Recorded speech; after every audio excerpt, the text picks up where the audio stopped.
Il aura fallu 2 tours au Parlement irakien pour élire le nouveau chef de l'État.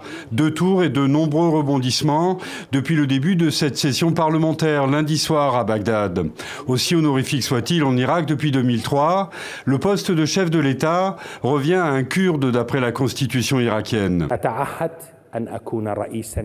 Je m'engage à être un président pour tous et à ne pas prendre parti pour un groupe contre un autre. Si Dieu le veut, la présidence remplira son devoir d'accomplir les objectifs de cette constitution qui a été acceptée par les Irakiens.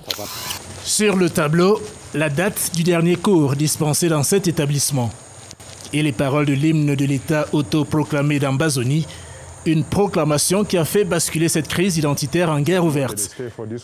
Parmi les victimes collatérales, des dizaines de milliers d'élèves comme Asa, 14 ans. Il rêvait de faire des études et de devenir maçon, mais depuis presque 2 ans, il n'a suivi aucune formation. À cause de cette guerre, à cause des tirs de l'armée, tous nos enseignants ont fui et ne viennent plus à l'école. L'espoir que j'avais de devenir maçon est aujourd'hui perdu. Je ne sais pas quand nous pourrons reprendre le chemin de l'école.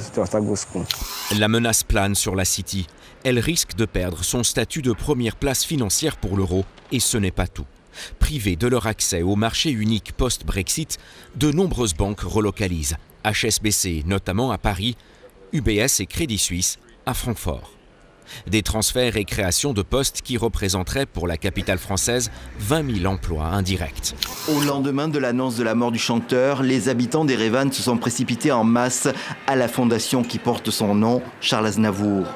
Bien que né à Paris, les Arméniens avaient fait leur ce fils de la diaspora, Aznavourian de son vrai nom, à qui avait été octroyée la nationalité en 2008 après la médaille de héros national. Pour l'Arménie, Charles Aznavour est une personne très importante et quand on dit on est arménien, tout le monde dit c'est le pays de Charles Aznavour. De son côté, Charles Aznavour avait toujours gardé des liens forts avec le pays de ses parents, faisant office d'ambassadeur officiel et officieux. On avait grande chance de travailler, collaborer avec lui, collaborer pour l'Arménie, pour l'amitié entre la France et l'Arménie.